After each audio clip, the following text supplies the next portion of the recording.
Hey guys, in this video, I'll show you step by step how to connect GitHub to your Grok account.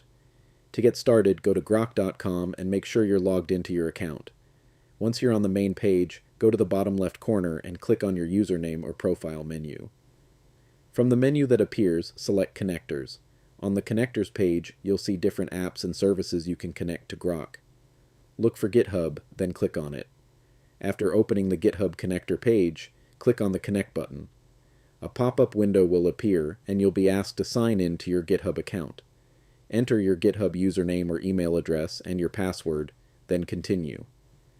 After signing in, GitHub may ask you to choose which repositories Grok can access.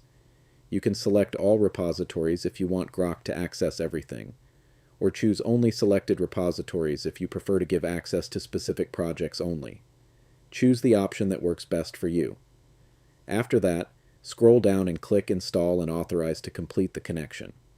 Once the setup is finished, you'll be redirected back to Grok. If everything worked correctly, GitHub should now appear under your installed connectors.